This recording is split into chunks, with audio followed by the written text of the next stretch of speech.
যেটা social media জুড়লেই দেখা যায় যে একজন স্ত্রীর আরেকটার সাথে সম্পর্ক, একজন স্বামী তার বউ রেখে আরেকজনের সাথে সম্পর্ক করছে, তার মানেই হচ্ছে সে স্যাটিসফাইড নয়। তবে যেমন ইসরায়েল এই মুহূর্তে ইরানকে ঠেসে ধরেছে, ঠিক আমাদেরকে এমন মিসাইল মারতে হবে দ্বন্দ্ববৃত্তির বিরুদ্ধে যাতে ও আর গলা তুলে দাঁড়াতে না পারে এখন থেকে। কিন্তু ঠাকুর কি কোনো জায়গায় কথাটা বলে দিয়ে গেছেন তাকে, যিনি দীক্ষা দিচ্ছেন, যে তুমি আপাতত যজমানকে বলো, আপাতত ঠাকুরের কি ডিকশনারিতে এরকম কোনো জায়গায় লেখা যে তুমি আপাতত যজমানকে বলো যে তুমি আপাতত শুক্রবার নিরামিষ খেয়ে চলো, যখন তুমি পারবে তখন তুমি সস্তেনি নিও? ঠাকুরের ডিকশনারিতে কোথাও লেখা নেই। ঠাকুর অনুকূলচন্দ্র আজীবনকাল সারা জীবন এটাই করে গেছেন। তার কোনো বিবাহ বার্ষিকী ছিল না, তার কোনো জন্মবার্ষিকীও ছিল না।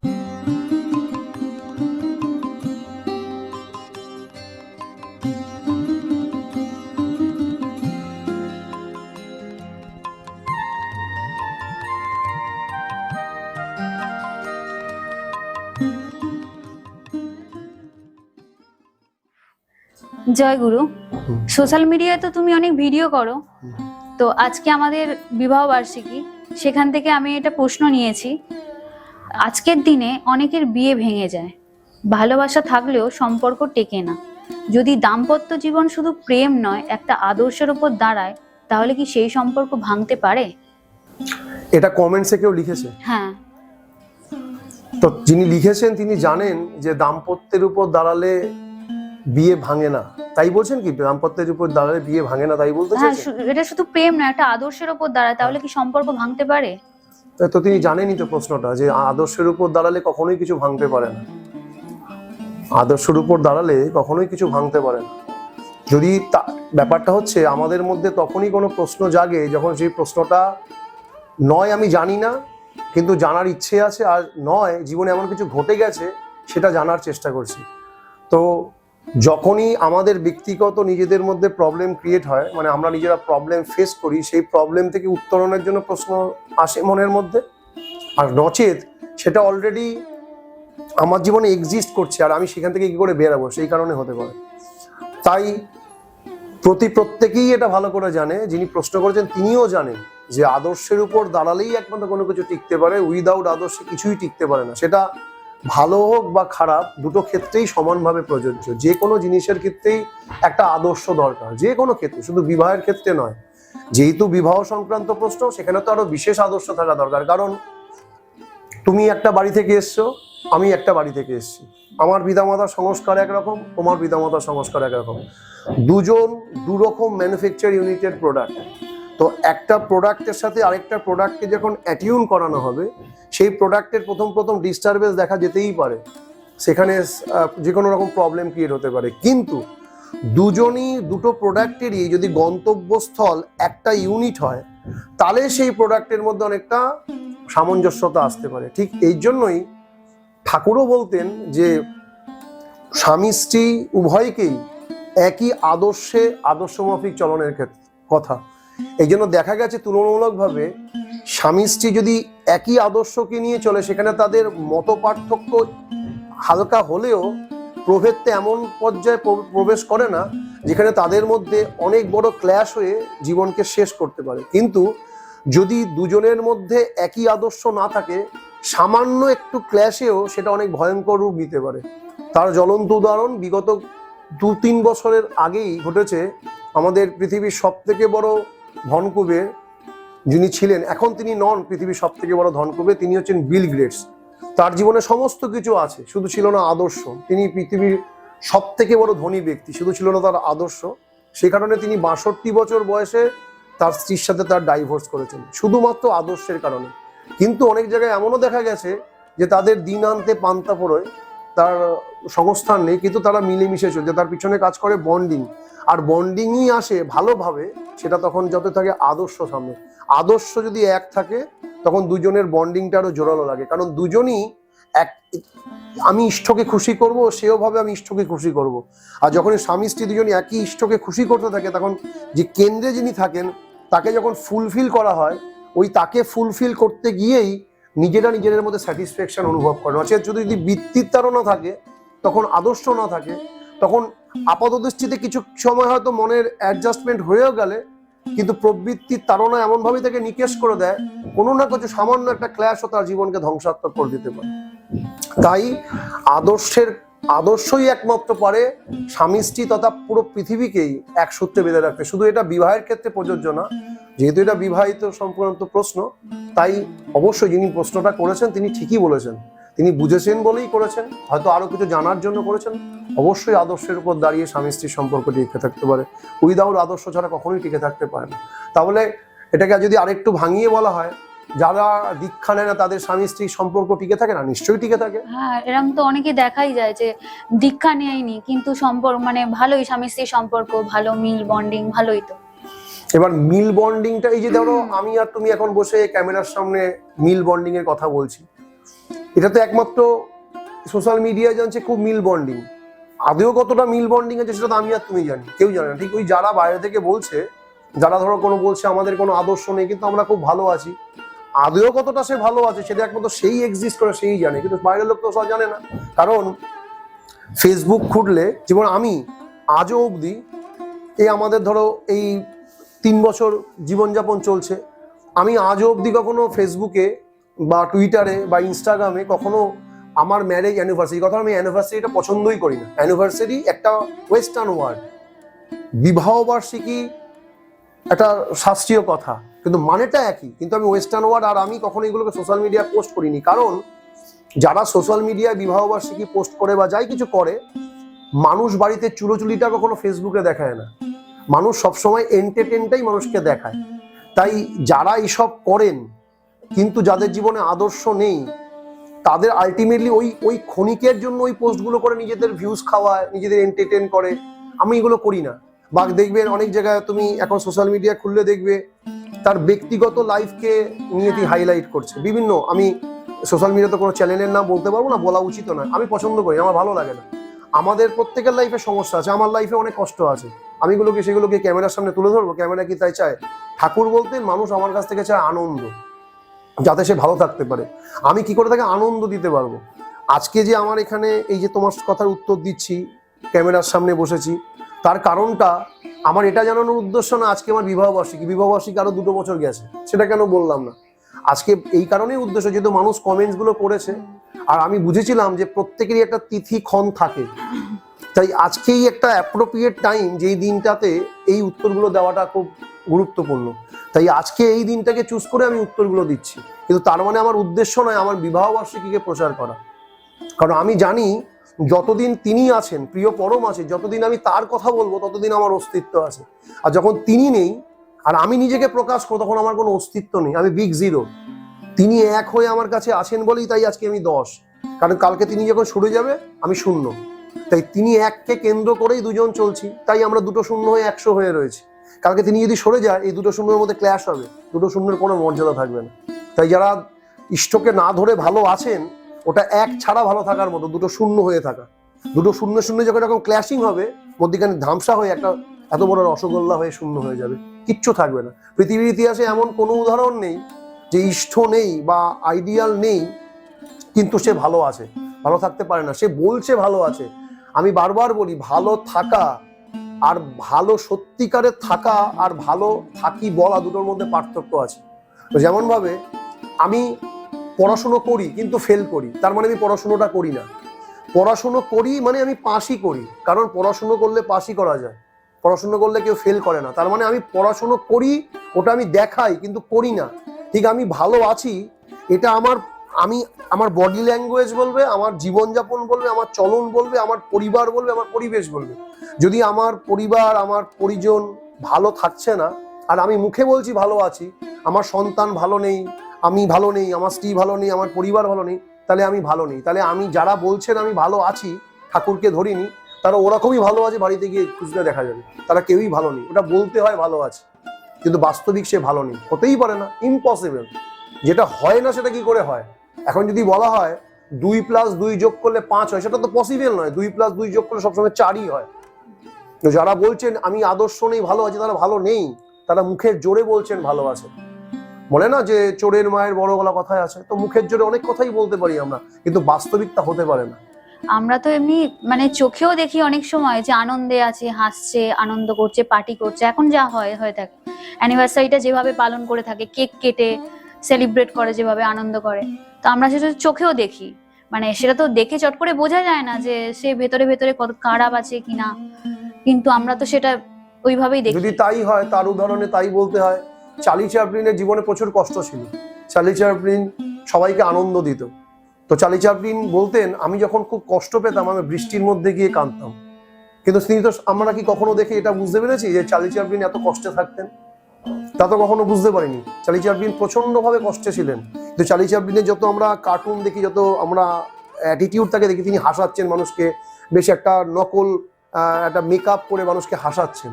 কিন্তু তিনি বলতেন, যখনই আমি কাঁদি তখন রেনের মধ্যে গিয়ে কাঁদি, বৃষ্টির মধ্যে গিয়ে, কারণ বৃষ্টি যখন পড়বে তখন আমার চোখের জলটা বৃষ্টির সাথে অ্যাটাচড হবে, আমাকে বুঝতে পারবে না। কিন্তু তার তো কষ্ট ছিল।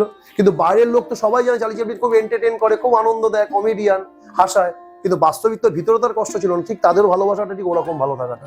তারা বলছে ভালো আছি, তো তাদের ওই কষ্টটা মানুষকে উল্লঙ্ঘন করে রেখে দিয়েছে। তো যদি প্রকৃত অর্থে আনন্দ থাকা যায়, তার প্রকৃত অর্থে আনন্দে থাকার উৎসই হচ্ছে আদর্শ মাফিক চলা। যিনি আনন্দে থেকে দেখিয়েছেন, সেই আনন্দ ঘন পুরুষকে ধরে চললেই তবে আনন্দ থাকা যায়, নচেত আনন্দে থাকা যায় না। তা বলে যারা ঠাকুরকে ধরেছেন তাদের বাড়িতে কোনো সমস্যা নেই? নিশ্চয়ই আছে। তাদের বাড়িতে সমস্যা আছে, মানে সেই সমস্যার সমাধানটাও আছে। কিন্তু যার জীবনে আদর্শ নেই, তার জীবনে এখন সমস্যা নেই, মানে যখন সমস্যার সেখান থেকে সমাধান নেই। আর যার সমাধান নেই তার জীবনে নিস্তারও নেই। সমস্যা আমাদের কি কখনো হয় না? আমাদের মধ্যে কি কোনো সমস্যা হয়? নিশ্চয়ই হয়। কিন্তু ঠাকুর আছেন, ঠাকুর আছেন মানে তার সমাধানও আছে। তাই সমাধান আছে বলেই আমরা চলতে পারছি। আর তাদের এখন আনন্দ আছে, কিন্তু তার সমাধানটা কিন্তু নেই। যেদিন তাদের ক্ল্যাশ হবে সেদিন কিন্তু সমাধানের পথ খুঁজে পাবে না। তাই সেটাই তার ভাবা উচিত, এখন সমস্যা নেই, কিন্তু আগামী দিন যখন সমস্যা আসবে তার সমাধান কে করবে? কে আছে তৃতীয় ব্যক্তি যে সমাধান করে দেবে? কারণ বর্তমান যা যুগ চলছে, কেউ কারোর ভালো দেখতে পারে না।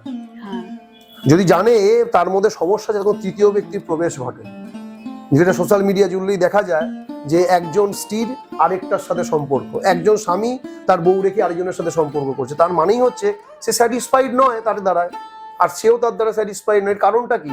জীবনে মুখ্য আদর্শ নেই। যদি তাদের জীবনে আদর্শ থাকতো তারা এরকম কখনোই কাজ করতে পারতো না। আর আদর্শ মানেই হচ্ছে আমাকে সেই জায়গায়, সেই চুম্বকীয় জিনিস যা আমাকে তার দিকে খিচে রাখে। এটা তুমি সিনেমা দেখেছো না? আগে আমিও দেখেছিলাম। একটা কি শাহরুখ খান আর কাজলের একটা গান আছে না, যে তেরে और खींचे मुझे, এটা আছে না, চাহা কি জব জব করে, একটা গান আছে। আমি অত গানটা মনে নেই, রিকল করতে পারছি না।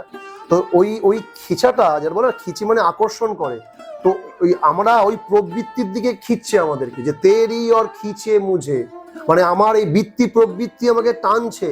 কিন্তু যদি আমরা সেটাকে বাদ দিয়ে আমরা যদি আদর্শকে নিয়ে বলতে পারি, প্রভু দিকে টানে আমায়, জব জব প্রভু আমায় চায়, তাহলে জীবনটা কত সুন্দর হতে পারে।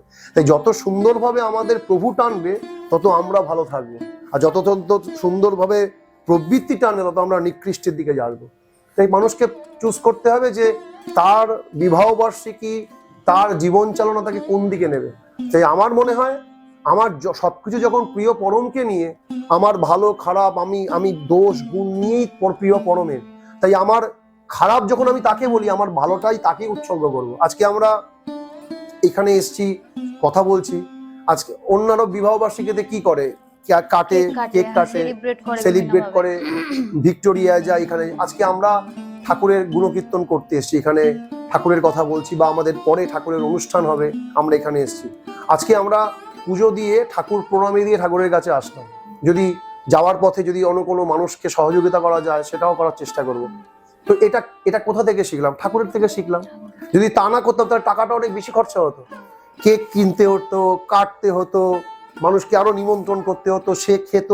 বলতে জানিস তো, যদি আমরা যে চিকেন, আমরা তো নিরামিষাসী, মাছ মাংস খাই না, ধরো চিকেন করতাম, ধরো চিকেনের তেল বেশি হয়ে গেছে বা কোনটা, তোদের চিকেনটা এমনি ভালো হয়েছিল জানিস তো, কিন্তু নুনটা না একটু কম দিয়েছে। তার মানে সে খেলো, আবার দুর্নাম করে গেল। আমার কাউকে দরকারই নেই, আমার আছে ঠাকুর আর আমি তাকে সন্তুষ্ট করলাম, জগৎ ভালো থাকলো, আমার কারোর সাথে অ্যানিমিও বাঁধলো না।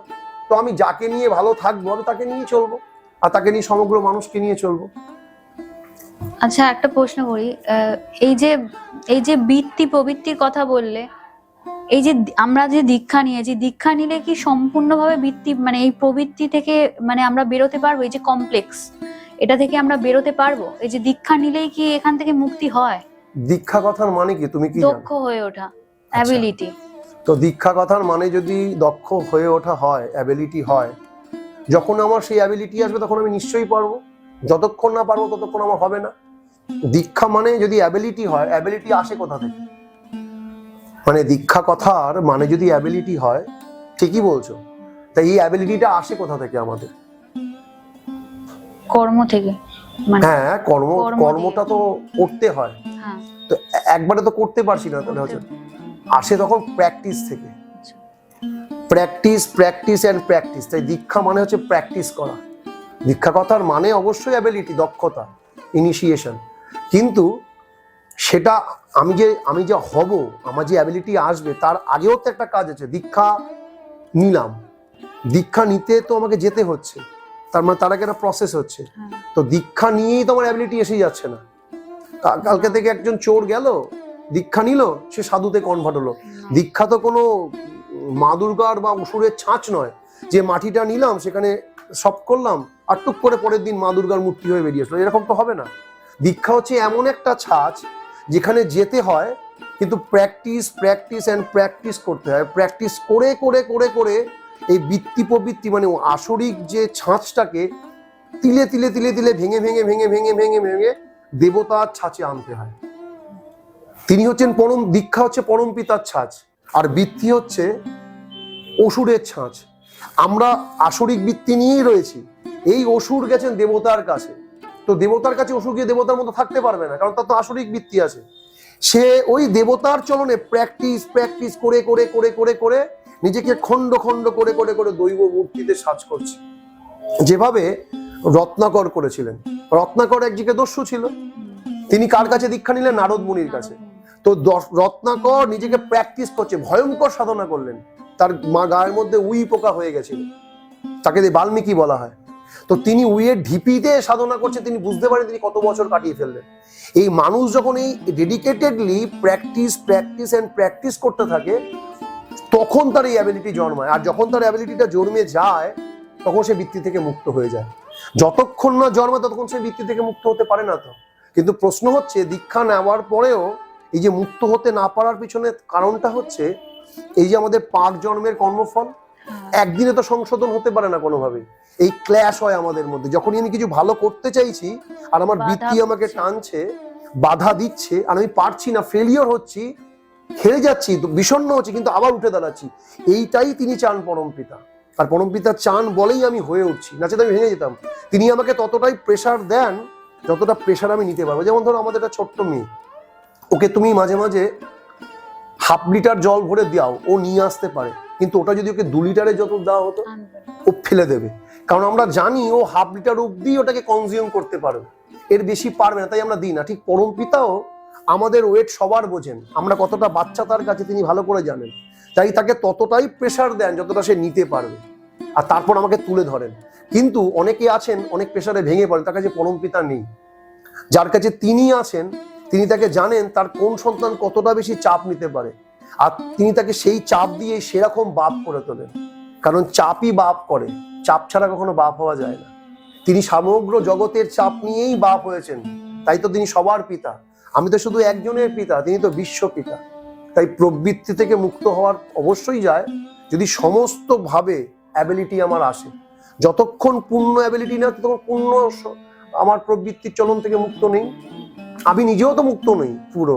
এই ধরো আমার তোমার সাথে এই জীবনে চলার মধ্যে অনেক সময় ভুল বোঝাবুঝি হয়ে যায়, হয়তো মানুষ জানা উচিত, কিন্তু তার মানে কি আমি পুরো মুক্ত হতে পারিনি, কিন্তু ওটা আমি সংশোধন করছি। তুমিও চেষ্টা করছো, তার মানে কি আমাদের আদর্শ একজন আছে। কারণ যদি এরকম হয় তাহলে পরম পিতা অখুশি হবেন, ওই তাকে খুশি করার জন্য আবার সংশোধন করছি। এই করতে করতে একদিন আমরা পূর্ণ অ্যাবিলিটি এসে যাবে, আর সেদিন পূর্ণ প্রবৃত্তি মুক্ত হব। সেদিন আমাকে দেখেই মানুষ বুঝবে যে পরম পিতা কেমন জিনিস। এখন আমাকে দেখে মানুষ পূর্ণ বুঝতে পারছে না, কারণ পুরোপুরি আমি পরম পিতার হয়ে উঠতে পারিনি। তো যেদিন আমার পূর্ণ অ্যাবিলিটি আসবে, সেদিন আমি আর ঠাকুর আলাদা কেউ থাকবো না, কারণ ওই পূর্ণ ব্রহ্মের একটা ক্ষুদ্র অংশ আমি ব্রহ্ম।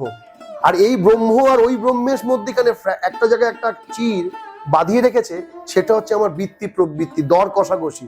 যখনই আমি পরম পিতার দিকে ধাবিত হচ্ছি, বৃত্তি আমাকে বলছে আমার দিকে আয়, টানছে আমাকে, পরম পিতা রয়েছেন টানছে, ওই দৈবাসুর সংগ্রাম যোগের মতন।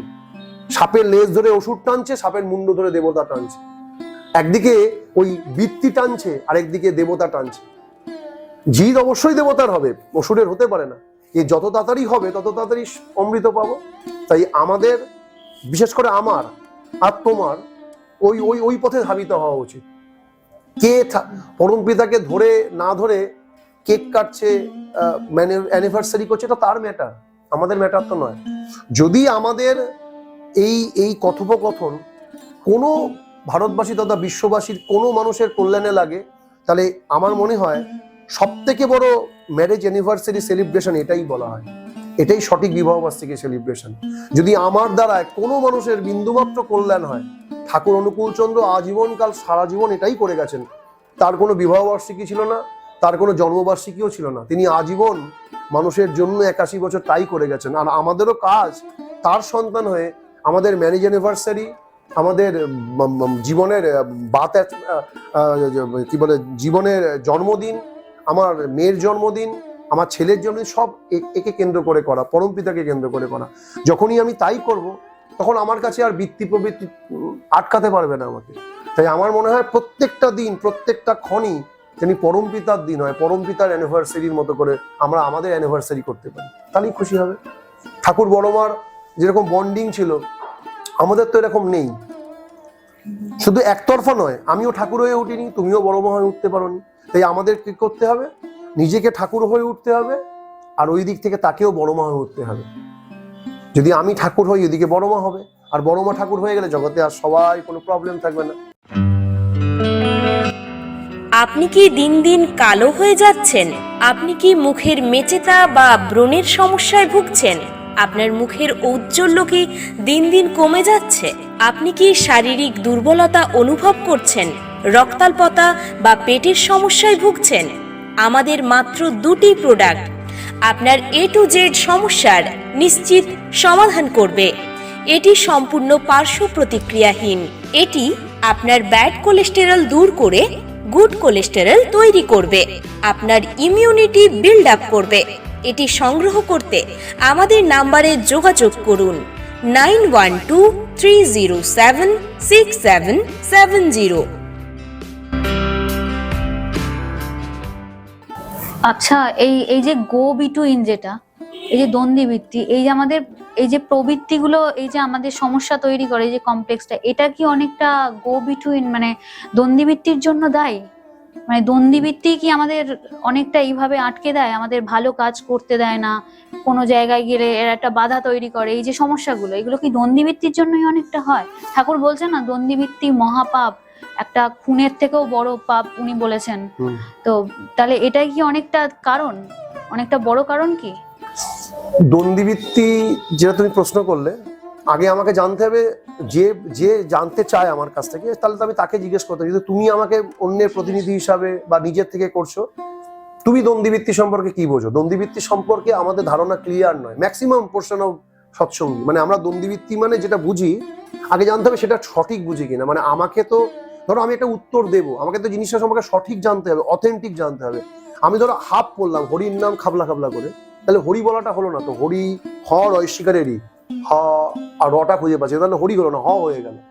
তো আমাকে আগে জানতে হবে তুমি গো বিটুইন বা দ্বন্দ্ববৃত্তি সম্পর্কে কি, আমরা দ্বন্দ্ববৃত্তি কাকে বলে, আর ঠাকুর যা বলেছেন সেটা তুমি কি বোঝো? মানে তুমি কি বোঝো দ্বন্দ্ববৃত্তি কাকে বলে? দ্বন্দ্ববৃত্তি মানে আমি কোনো একটা কিছু স্থির করলাম মানে মন থেকে যে এটা করব, সেটা আমি সঠিক সময় করে উঠতে পারলাম না, বা যেখানে যাব যে সময়টাকে মাপলাম সে সময়টা আমি গিয়ে পৌঁছতে পারলাম না, এইটাকে আমার মনে হয় এটা দ্বন্দ্ববৃত্তি বলে। হ্যাঁ, ঠাকুরও তাই বলেছেন। এটা একটা পোর্শনের দ্বন্দ্ববৃত্তি হলো। দ্বন্দ্ববৃত্তি অনেক রকম হয়, 3টে পোর্শনেই হয়, একটা শারীরিক, একটা মানসিক, একটা আধ্যাত্মিক। শুধু ভাবলাম করলাম না ওটা শুধু দ্বন্দ্ববৃত্তি তা নয়। আমার মনে হয়, আমার ব্যক্তিগতভাবে মনে হয়, যারা ঠাকুরের দীক্ষা নিয়েছে তারা প্রত্যেকেই দ্বন্দ্ববৃত্তি করেছে। আমি তো করেছি, এখন চেষ্টা করি কমাতে পারি। পুরোপুরি মুক্ত হতে গেলে এই প্রবৃত্তির ঊর্ধ্বে উঠতে হবে। ঠাকুরের যখন দীক্ষা নিয়েছিলাম, তোমাকে যখন ঋত্বিক দীক্ষা দিয়েছিল, আমি তো তখন ছিলাম না। তোমাকে কি বলেছিল প্রথম দীক্ষা নেওয়ার সময়? বলেছিল না যে অদ্য হইতেই শ্রী ঠাকুর অনুকূল চন্দ্রকে প্রতিষ্ঠা করা এইক্ষণ হইতে আমার যোগ্য হোক। তোমাকে, তোমার বাবাকে, তোমার মাকে, যারা তোমাদেরকে দীক্ষা দিয়েছিলেন তিনি ঋত্বিক, তার নাম বলার দরকার নেই, যিনি দিয়েছেন, আমাকেও দিয়েছেন আমার দাদা, মায়ের দাদু, তো এটা বলেছিলেন। কিন্তু দীক্ষা নেওয়ার পরে তুমি যেমন এখন নিরামিষ খাও আমার সাথে বিয়ে হওয়ার পরে, আগে খেতে আমিষ, তো আমি ধরো আজ থেকে অনেক বছর 26 বছর হয়ে গেছে মাছ মাংস ত্যাগ করি, কিন্তু তার আগে আমি খেতাম দীক্ষা নেওয়ার পরে। তা আমি যখন দীক্ষাটা নিলাম, আমি বললাম অদ্য হইতেই শ্রী ঠাকুর অনুকূল চন্দ্রকে প্রতিষ্ঠা করা এইক্ষণ হইতে, মানে এখন থেকেই আমার যোগ্য হোক। কিন্তু ওই দীক্ষা নিয়ে বাইরে বেরিয়ে সেদিনটা শুক্রবার ঋত্বিক বলে দিয়েছে নিরামিষ খেতে হবে, পরের দিন থেকেই আবার ট্যাংরা মাছের ঝোল, মোরলা মাছের ঝোল খাওয়া শুরু করলাম। তাহলে ওই প্রতিদিন তো সেদিন থেকে তো দ্বন্দ্ববৃত্তি করা শুরু করলাম। এবার আমাদের দ্বন্দ্ববৃত্তি এত জমে রয়েছে, এখন দ্বন্দ্ববৃত্তিকে রেস্কিউ করলে আগের দ্বন্দ্ববৃত্তি তো আমাদের ছেড়ে দিতে পারে না।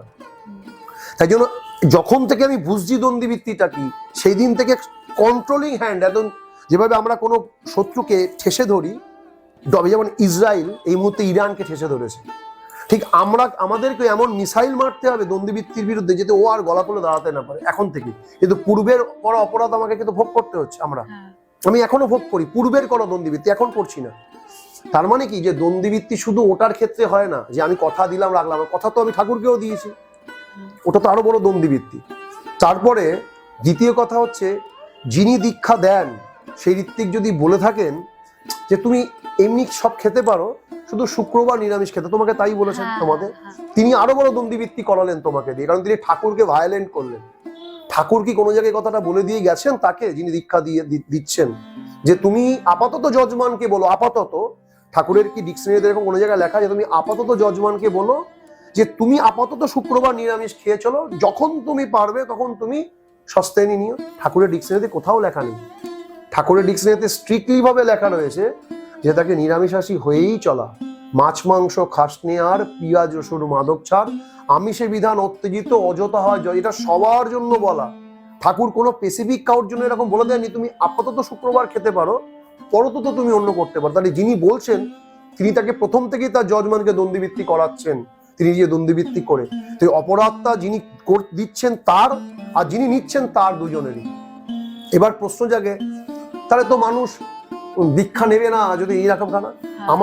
আমার প্রথম দিকে, আমার এখন বর্তমান জীবনে তো এরকম ঘটে না। যারা নেয় তারা তো তাকে নিরামিষই খেতে হয়, কারণ এটাই ফরম্যাট, এটাই নিয়ম। আমি যদি কাউকে বলি আচ্ছা আপনি বিয়ে করতে পারেন, কিন্তু বিয়ের সময় আপনাকে ধুতি পরা যাবে না, লুঙ্গি পরা যাবে, সে কি তাই করবে? কেন করবে? তাহলে যদি তাই হয়, তাহলে ঠাকুরের দীক্ষার সময় তার কন্ডিশন কেন থাকবে? দীক্ষার সময় ঠাকুরের কন্ডিশন থাকবে। যখনই দীক্ষা নিই তখন তার আগে আমাদের নিজেদের কন্ডিশন অ্যাপ্লাই করি। যেমন ভাবে আমরা ইলেকট্রনিক জিনিসে টার্মস অ্যান্ড কন্ডিশন দেখি, আমরাও ভগবানকে টার্মস অ্যান্ড কন্ডিশন দিই। এটাও তো একটা দ্বন্দ্ববৃত্তি, তার কন্ডিশনকে আমি মানবো, এটাই তো আমার দীক্ষা। পরমপিতা তো আমার কাছে বলেননি যে তোমরা আমাকে বাঁচাও, আমরা পরমপিতার কাছে গেছি তিনি আমাদেরকে বাঁচানোর জন্য। তাহলে যখন তিনি আমাদেরকে বাঁচাবেন, তাহলে তার কথা মতো আমাকে চলতে হবে, আমার কথা মতো তাকে তো চালাতে পারবো না। সেই দ্বন্দ্ববৃত্তি শুধু এই একটা না যে কথা দিয়ে কথা রাখাটা অনেক সেন্সে ব্যবহার হয়। ওই যে বললাম দীক্ষা নেওয়ার প্রসেস, এছাড়া ভাবনা। ধরো তুমি এটা চিন্তা করলে, আজকে না আমি সকালে উঠে ঠাকুরের নাম ধ্যান করে, ঘন্টাখানেক ধ্যান করে, প্রার্থনা করে, ইষ্টবিধি করে, প্রার্থনা করে আমি ঠাকুরকে নিয়ে এমন একটা সুন্দর কথা লিখবো যা অভূতপূর্ব। তুমি ভাবলে তোমার মনের মধ্যে সারা আসা, ঘুমিয়ে স্বপ্ন দেখেছিলে তুমি, স্বপ্নে সাবকনসিয়াস মাইন্ডে, তো সকালে উঠে তুমি অন্যগুলো করলে, ওটা না লিখলে না এই কারণে তোমার মেয়েকে খাওয়াতে হবে, তারপর তোমার তাড়াতাড়ি করে আবার কোথাও বেরাতে হবে, তুমি ওইটাকে ভায়োলেট করে গেলে, করলে না, ওটাও কিন্তু একটা প্রকার দ্বন্দ্ববৃত্তি। ওটাও দ্বন্দ্ববৃত্তি, একদমই তাই। এই জন্য এমন কোনো মানুষ নেই যে দ্বন্দ্ববৃত্তি করে না। তাই যতটা সম্ভব দ্বন্দ্ববৃত্তিকে ভালো করে বুঝে দ্বন্দ্ববৃত্তিকে নিরাকরণ করা। আর যদি এই দ্বন্দ্ববৃত্তি থেকে যায়, আমরা আজীবনকাল কখনো অ্যাবিলিটি আনতে পারবো না। তাই একটা মানুষের পিছনে ঠাকুর এত পারফেকশন করতেন। এই ধরো তুমি যখন মশারি টাঙাও, তোমার মশারিটা যেমন সরু হয়ে যায়, এখানে তো আমরা নিজেদের কথা বলছি, মানুষ শোনার যদি উপকার হয় তাহলে তাই করবে। আমিও আগে এরকম ছিলাম না, তোমাকে এখন কেন বলি, আমি কেন এরকম হয়েছি, কাকে দেখে? ঠাকুরকে দেখে। শুনেছি ঠাকুরের যে মশারি টাঙানো হতো, সেখানে যদি কোনো জায়গাটা ঝোলা থাকতো, ঠাকুর সেখানে শুতে পারতেন না, চাদর একদম টান টান থাকতে হতো। এই দেখো, তুমি যখন মশারি টাঙা দিয়ে কোনো একটা দিক ঝুলে যাবে, তোমাকে বলি না এটা টান টান করো, কেন হয়? ওইটুকুনি টান টান না করলে কি আমার কোনো ক্ষতি হবে নাকি? কিছুই হবে না, কিন্তু ওইখানটাই আমার খুঁত থেকে যাবে। ওই যে ওইটুখানি যে ঢিলা আমার জীবনটাকে ঢিলা করে দেবে। এই জন্য আমাদেরকেও ঠাকুর পছন্দ করতেন প্রত্যেকটা বিষয়ে আমি পারফেকশন হই, সমস্ত বিষয়। আর যখনই আমি প্রত্যেকটা বিষয়ে পারফেকশন হব, মানুষ যখন আমার সান্নিধ্যে আসবে বলবে, বাবা ছোট্ট একটা জিনিস দাদা এত, এটাকে নিয়ে এত রিয়াক্ট করছে, একদম করা উচিত। ঠাকুর এটাই পছন্দ করতেন। ঠাকুরের ছোট্ট একটা লবঙ্গ ঠাকুর খাওয়ার পরে খেতেন। একদিন লবঙ্গ এরকম মুখে দিতে গিয়ে ঠাকুরের পড়ে গেছে, কোথাও খুঁজে পাচ্ছে না। আমরা হলে কি করতাম? অন্য ছেড়ে দিয়ে একটা লবঙ্গ দিত, খেয়ে নিতাম। ঠাকুর ওই লবঙ্গটাকে খোঁজাচ্ছেন, নন্দদাকে দিয়ে খোঁজাচ্ছেন। ওই ঠাকুরের চোখের তলায় এরকম ইট পাতা থাকতো, ওই কোনো জায়গায় খুঁজছেন, পাচ্ছে না। আর ঠাকুর অস্থির, মানে সোনা হারিয়ে গেছে, শোনাচ্ছেন। যেমন অনেকের বউ হারিয়ে গেলে, সোনা হারিয়ে গেলে পাগল হয়ে যায়, ঠাকুর ওই ছোট্ট একটু লবঙ্গর জন্য পাগল হয়ে গেছেন, খুঁজছেন, পাচ্ছে না। আরেকটা লবঙ্গ দিয়ে দিলেই হয়ে যায়, ঠাকুর নিচ্ছেন, ওইটাই চাই, ওইটাই। লাস্টে খুঁজে খুঁজে চোখের কোন কোনায় একটা ইটের কোনার মধ্যে লবঙ্গ পাওয়া গেল। ঠাকুরকে যে দিল, প্রথমে ধুয়ে টুয়ে ঠাকুরকে দিয়ে ঠাকুর খেলেন, মনে হয় কি স্বাস্তি, মনে হয় 5 বিঘা সম্পত্তি হারিয়ে গেছিল ঠাকুরের। এটা থেকে আমরা কি শিখলাম? ঠাকুর বোঝালেন ছোট্ট ছোট্ট জিনিসের উপর এত কড়া দৃষ্টিপাত রাখতে হবে যাতে আমাদের পারফেকশন হতি। কারণ আমরা জানি, আমরা সবসময় নুড়ি কাখর ছোট ছোট এরকম পাথরের সাথে ধাক্কা খাই, বড় পাহাড়ের সাথে না। তাই ওই ছোট ছোট ভুলগুলোকে যদি আমি ঠিক না করি, ওই ছোট ছোট ভুল আমাকে একদম বৃহৎ ভুলের দিকে গিয়ে শেষ করে ফেলতে পারে। তাই আমাদের এত পারফেক্ট হতে ঠাকুর বলতেন। তাই এই প্রত্যেকটা জিনিসই দ্বন্দ্ববৃত্তির আয়তায় আছে। যত আমরা পারফেকশন হব, যত নিখুঁত হব, যত ঠিক হব, ততই বেশি আমরা অ্যাবিলিটি আনতে পারবো। আর আমরা যখন এই অ্যাবিলিটি আনতে পারবো, তখন আমরা প্রবৃত্তি মুক্ত হয়ে যাব। তারপর সন্তান মানুষ করার, ঠাকুর যেভাবে বলেছেন, সন্তান কি করে মানুষ করব, মানে সঠিক শিক্ষা, সঠিক সংস্কার দিয়ে কিভাবে সঠিক সংস্কার, সঠিক শিক্ষা দিয়ে মানুষ করা যাবে, তাহলে তাকে ঠাকুরের মানুষ করা যাবে। শিক্ষিত তো আমরা করেই থাকি পড়াশোনা শিখিয়ে, কিন্তু কিভাবে ঠাকুরের মানুষ করবো যাতে ঠাকুরের হয়ে ওঠে। তোমার সন্তান হয়েছে তো? হ্যাঁ। কতদিন হয়েছে? এই তো 1 বছর 8 মাস। হ্যাঁ। তা তুমি জানতে না যে সন্তান নিজে কিভাবে মানুষ করতে হয়, ঠাকুরের ইয়ে জানতে না? হ্যাঁ জানি, মানে আমি শুধু ব্যক্তি তোমার সাথেই কথা বলছি। তা যদি ওই যে বললাম, যদি মানব কল্যাণে লাগে তাহলে তার ভালো লাগবে আমার। জানি, কিন্তু তাও আমি জানতে চাইছি, মানে কি করে ঠাকুরের মানুষ করেও তোলাটা। আচ্ছা, সন্তান কথার মানে কি? সমতান। সমতান। সমতান মানে কোন দুজনের সমতান? স্বামী স্ত্রীর সমতান। আচ্ছা, তাহলে এইখান থেকে তো প্রশ্নের অ্যান্সার বেরিয়ে গেল। মানে প্রশ্নের অ্যান্সার গুলো খুব কঠিন নয়, প্রত্যেকটা প্রশ্নই তার অ্যান্সার দেয়। কারণ চোর যখন চুরি করে, সে এমন কিছু করে যায় যে পুলিশ থেকে ধরতে পারে। তাই প্রত্যেকটা প্রশ্নই আমাদের প্রত্যেকটা অ্যান্সার দেয়। ঠাকুর বললেন সন্তান মানে সমতান। এই যে বললে সমতান কাদের মধ্যে হয়? স্বামী স্ত্রীর মধ্যে হয়। তাহলে যদি তোমার আমার উপর শুধু টান থাকে, তাহলেই সন্তান ভালো হবে। আমার উপর, আমি ব্যক্তি, আমিকে বলছি। আর ঠিক একইভাবে যারা আমাদেরকে দেখছে, তাদের প্রত্যেক ব্যক্তি স্বামীকে নির্দেশ করছে। যদি এই ধরো কোনো কথা হয়তো আমি কখনো তোমাকে একটু জোরে বলে ফেললাম, আমাকেও ঠিক থাকতে হবে, এটাও বলছি। এরকমটা নয় যে আমি পণ্ডিত হয়ে গেছি, আমি সব বলবো তুমি শুনবে, এরকম বলছি না। যেটা আমি বুঝি, তুমি তো বোঝো যে আমি তোমার থেকে এটা জিনিসটা বুঝি। তাহলে আমি তোমার থেকে বয়সে বড়, আমি তোমার থেকে এই জিনিসটা বুঝি। তাহলে আমি যখন তোমার থেকে এটা বুঝি, তাহলে আমার বোঝাটা যখন তুমি মনে করছো ঠিক বুঝি, তা সেটাকে মান্যতা দেওয়াই স্ত্রীর কর্তব্য হয়ে দাঁড়ায়। আবার ঠিক একইভাবে তুমি ধরো রান্নাটা বোঝো, আমি তোমাকে গিয়ে রান্নাতে কায়দা দেখাচ্ছি, এটা আবার আমার বেশি বোঝা হয়ে যাবে। যে বিষয়ে বোঝে তাকে সেই বিষয়ে সারেন্ডার করা উচিত। তো একটা স্ত্রী যদি তার স্বামীকে সর্বত মাত্রায় রেসপেক্টফুল, রিগার্ডফুল এবং বিনয়ী হয়, তাহলে আমার মনে হয় একটা লং প্রসেস আছে সন্তানকে বড় করার। আমি শর্ট প্রসেসের কথা বলছি। রেসপেক্টফুল, রিগার্ডফুল এবং বিনয়ী, এই 3টে জিনিসকে যদি সে একত্রিত করে তার স্বামীকে চর্চা করতে পারে, তাহলে সন্তান এমনি মানুষ হয়ে যায়, আলাদা করে মানুষ করতে হয় না। কারণ সন্তানকে যা বলা হয় তা কখনো তারা শেখে না। যেমন ধরো আমরা পুকুকে বললাম তুই মোবাইলটা নিবি না, ও মোবাইলটাই নেয়। দোষটা ওর না, কিন্তু বকাটা ও খায়। দোষটা কার? যে মোবাইলটা ওখানে রেখে দেয়। তাই তো হওয়া উচিত। তো সন্তানকে যেটা বলা হয় সন্তান সেটা শেখে না, সন্তানকে যেটা দেখানো হয় সন্তান সেটা শেখে। ফুকুকে কি বলতে হয় না, আমরা সকালে উঠে সবার প্রণাম করি, ইষ্টবিধি করি, ও গিয়ে এভাবে উপর হয়ে প্রণাম করে। কেউ দেখলেই জয়গুরু বললেই, এখন এতটা তুলতে না পারলে এরকম জয়গুরু, আমরা যেমন জয়গুরু এরকম দিই ওই পর্যন্ত তোলে। তাহলে এটাকে আমাকে শেখায়নি কখনো, ও এমনি শিখে গেছে। কেন শিখেছে? বাবা মাকে দুজনকেই দেখে এইভাবে জয়গুরু দেয় আর এইভাবে প্রণাম করে, শেখাতে হলো না। কিন্তু বাবা মার মধ্যে এটা দেখেনি এখন মোবাইল ধরতে হয় না, সেটা কিভাবে করতে হয়, তো সেটাও আমাদেরকে দেখাতে হবে, বলাতে হবে না। তাহলে বাচ্চারা যা দেখে তা শেখে, যা বলে তা শেখে না। তাহলে আমাদের এমন কিছু করতে হবে, এমন ভাবে চলতে হবে যা আর 5 জন করে না। দেখবে এখনকার, তুমি আমার থেকে অনেক ছোট, নিয়ার অ্যাবাউট 14 বছরের কাছাকাছি, তো এখন বিয়েগুলো কেমন হচ্ছে, হয় সমবয়সী অথবা 3-4 বছরের ছোট। এবার বউ স্বামীকে কি বলে ডাকছে, ধরো তার নাম হচ্ছে নান্টু, এ নান্টু শোনো, মানে সে ঠাকুমা নাতিকে ডাকছে, আসো। এই যে ছেলে বাচ্চাটা শিখলো যে মা বাবাকে নাম ধরে ডাকছে, ও পরবর্তীকালে গিয়ে ওর হাজবেন্ডকে নাম ধরে ডাকা শুরু করে দেবে। এই যে চলন, রিগার্ডহীন চলন, আমি বলছি না যে ডাকছে মানে সে পাপ করে ফেলছে, না পাপ করছে না, কিন্তু অন্যায় করছে। এই কারণেই করছে, আমরা কি ঠাকুরকে বলি ও ঠাকুর এভাবে বলি না, বা তার নাম ধরে ডাকি না, আমরা তাকে ঠাকুর বলে ডাকি। কেন ডাকি? তাকে সম্মান করি। ঠিক একইভাবে মা যদি বাবাকে সম্মান করে, স্ত্রী যদি স্বামীকে সম্মান করে, সেই সম্মানই হচ্ছে সমতানের একটা প্রভাব, সে তখন হয়ে ওঠে। দ্বিতীয়ত হচ্ছে সন্তানের সম্মুখে এমন কিছু রাখা বা ধরা উচিত না যা তাকে বিপদ সংকুল করে তুলতে পারে, এমন কিছু রাখা বা ধরা। এই জন্য মোবাইল একটা বড় চ্যাপ্টার এখনকার সময়। আমি ট্রেনে একটা জিনিস পড়ছিলাম, একদিন দেখছিলাম স্ক্রল করতে করতে, একজন মা ট্রেনের মধ্যে তার বাচ্চাকে নিয়ে যাচ্ছে, ফেসবুক এরকম শুধু ঘোরাচ্ছে, এরকম টানছে। এখন তো মোবাইল ধরে আমরা এরকম করি, শুধু সারাক্ষণ এরকম করে যায়। মানে এখন আর এরকম করে ডাকে না কেউ, এরকম সারাক্ষণ তুলছে। তার জীবনও অপর তাড়াতাড়ি উঠছে, তত তাদের জমের দিকে উঠতে থাকছে, এরকম উঠছে, এরকম ও উঠছে, এরকম করে।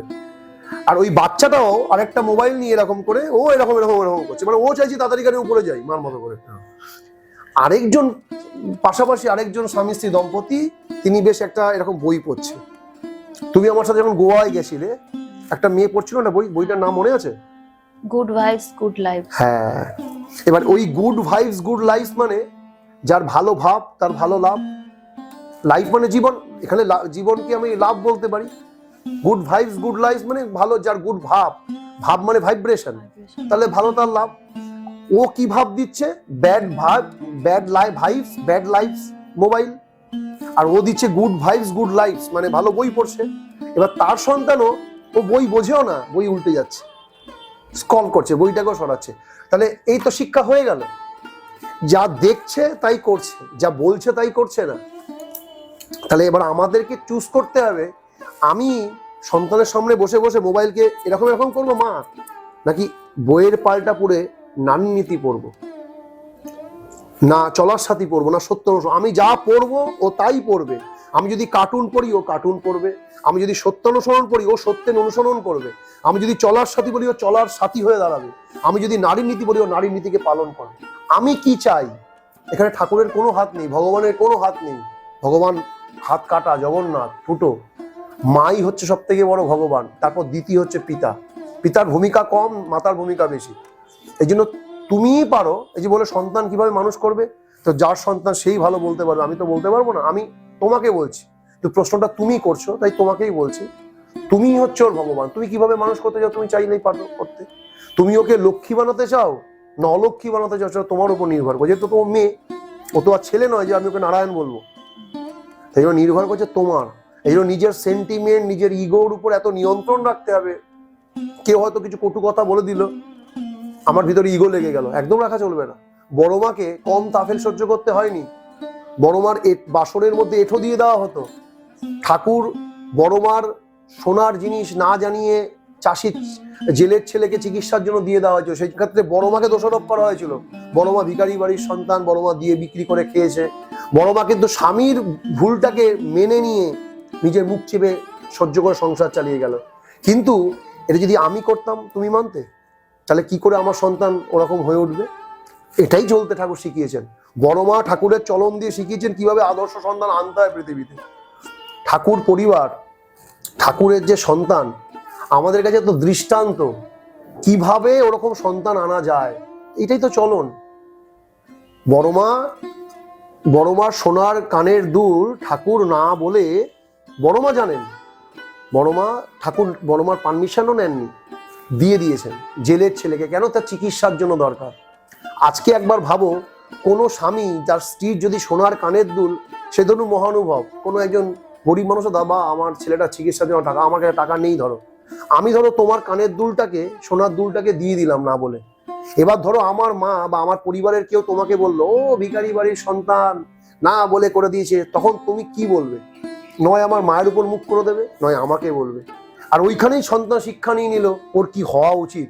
আজকে আমার মা যখন মুখে মুখে কথা বলতে পারে আমার ঠাকুমার উপর, আমার বাবার উপর, আমিও গিয়ে বলতে পারি আমার শাশুড়ির উপর, আমার স্বামীর উপর। এটাই শিক্ষা। কিন্তু বড় মা তা করেননি, তাই ওরকম সন্তান হয়েছে। আমাদেরকে এগুলো দৃষ্টান্ত শিখতে হবে কি করা উচিত। অবশ্যই অন্যায়, কিন্তু সেই অন্যায় ভাবে আমরা বলতে পারি না মুখের উপর। আরেকটা ঘটনা ঠাকুরের দেখলেই তো জানতে পারবে যে কেন ঠাকুর এরকম জীবনযাপন। একদিন ভর দুপুর স্বামী স্ত্রীর অশান্তি, এক স্বামী স্ত্রী ঠাকুরের কাছে এসছেন তার অশান্তি নিয়ে। ঠাকুর ভর রোদ্রের মধ্যে, আলোয় রোদ্রে বড় মাকে হেরিকেন নিয়ে আসতে বলে, বড় বউ একটু হেরিকেন নিয়ে আসো, তো বড় মা হেরিকেন নিয়ে গেলেন। বলছে একটু জ্বালাও, বড় মা জ্বালালেন। বলছে একটুখানি বাড়াও, বড় মা বাড়ালেন। বলছে একটু কমাও, বড় মা কমালেন। বলছে এবার নেভাও, বড় মা নেভালেন। তাও বলছে তুমি আসো, বড় মা নিয়ে চলে গেলেন। স্বামী স্ত্রী চুপচাপ বসে রয়েছে। বললেন কেন রে বাবা এটা? ভর দুপুর বেলা আলোয় আলোকিত, হেরিকেন জ্বালানোর প্রয়োজনীয়তা কি? আর বড় মা নির্বাক চিত্তে যেটা বললেন সেটা করলেন, কিন্তু প্রশ্ন করলেন না, আচ্ছা আপনি আমাকে আনতে বললেন কেন, যখন জ্বালাতেই বা বললেন কেন? আর জ্বালালাম যখন, বাড়াতে বলছেন, কমাতে বলছেন, নেভাতে বলছেন, এখন বলছে যাও। বড় মা একটা কথা বলে না, একটা পুরো জোকারের মতো করে তিনি কাজগুলো করে চলে গেলেন। বড় মা ওখানে শিক্ষা দিলেন ওই স্বামী স্ত্রীকে যে এইভাবেই চলতে হয়, মুখে কথা বলতে নেই, স্বামীর মুখে মুখে তর্ক করতে নেই। কিন্তু আমরা কি এগুলো গ্রহণ করেছি? আমরা নারীর নীতি পড়ি, মাতৃ সম্মেলন করে জোরে জোরে চিল্লিয়ে বলছি, হয় না এগুলো থেকে লাভ? আমার আদর্শ, আমার ইষ্ট, আজ থেকে তোমাকে প্রতিষ্ঠা করাই আমার জীবনে নেই, হবে না কিছু। আজ থেকে স্বামীকে যদি প্রতিষ্ঠা করা জীবনের ব্রত হয়, তবে ইষ্ট প্রতিষ্ঠা হবে।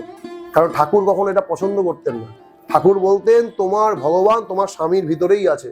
যদি স্বামী হিরণ্যকশিপুও থাকে, তাও তোমাকে ওই কায়াদু হয়ে মানতে হবে, তবেই তুমি প্রহ্লাদ পাবে, নাহলে তুমি জল্লাদ পাবে।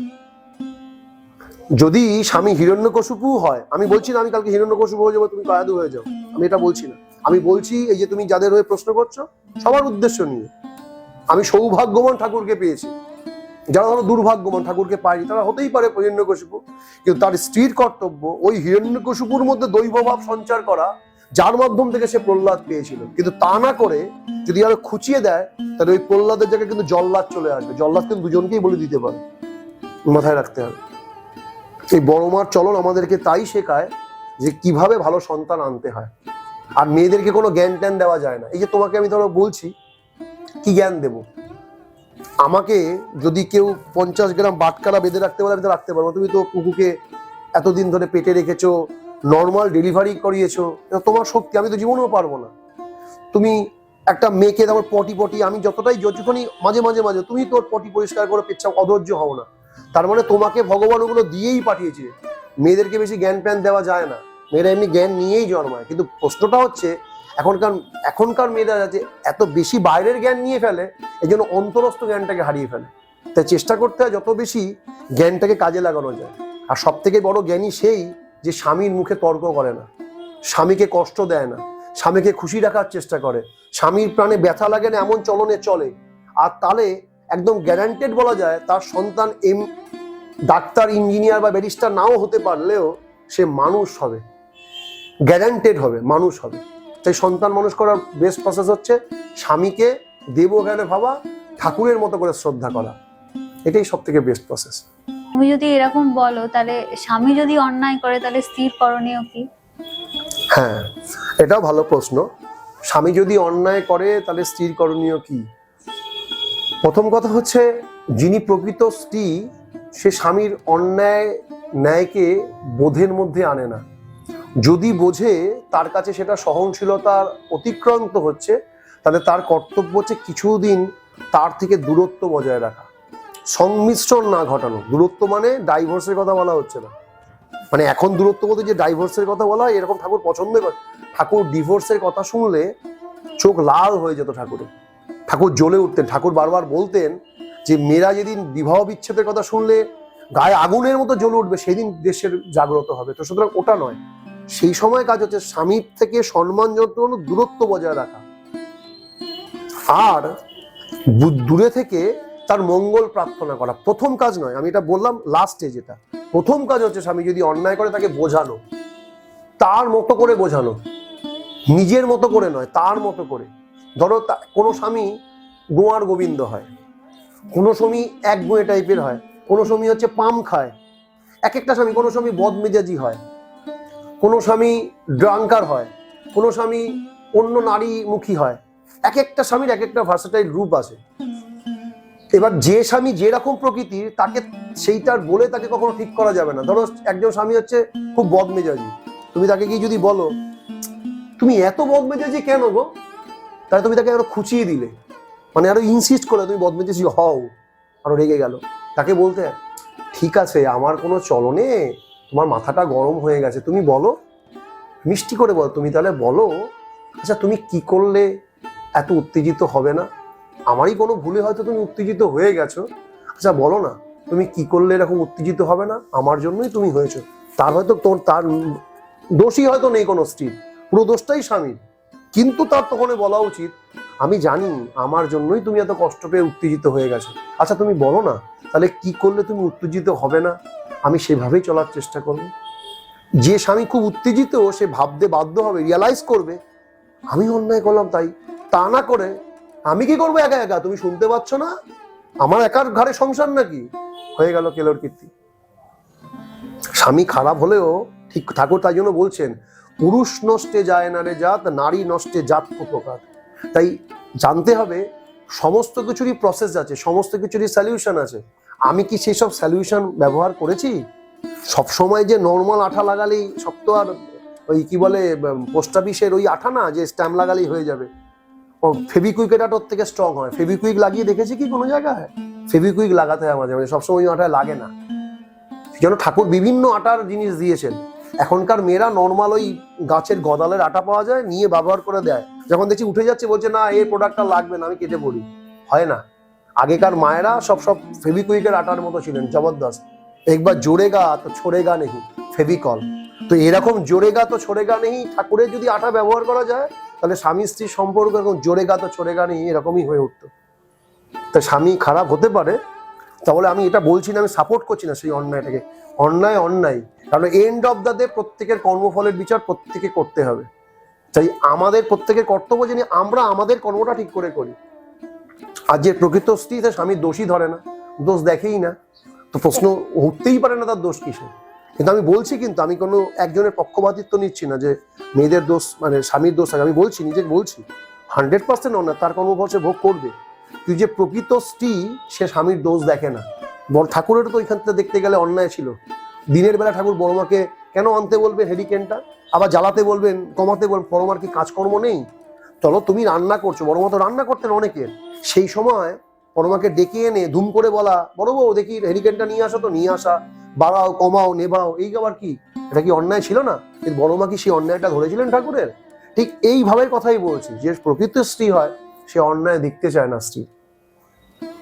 যেভাবে মা কায়াদু হিরণ্যকশিপুর অন্যায় দেখতে চাননি, কষ্ট পেতেন, সংশোধন করতে চেষ্টা করতেন, কিন্তু তাকে কষ্ট দিয়ে কথা বলতেন না। নিজে তার ছেলেকে বিষ খাওয়াচ্ছেন, কেন? স্বামী বলেছে তাই। প্রহ্লাদকে পায়েসের মধ্যে বিষ মিশিয়ে বলছে আমি দিলে হবে না, তোমার ছেলে তোমার হাতে খাবে, দাও ওকে বিষ। জানছে অন্যায় করছি, মায়ের কাছে সন্তান বড় দামি। তাই একটা যাত্রা আমি দেখেছিলাম, স্বামীর কাছে কে দামি, ছেলে না আমি? বলছে স্বামী এমনই একটা জিনিস, স্বামী যতক্ষণ মেয়েদের কাছে সেলফ না হবে, অস্তিত্ব না হবে, ততক্ষণ স্বামী স্ত্রীর মধ্যে ভালো সন্তান হবে না, ভালো বন্ডিংও হবে না। স্বামীকে স্ত্রীকে মনে করতে হবে এটা আমার সেলফ, ও আর আমি আলাদাই তো নই।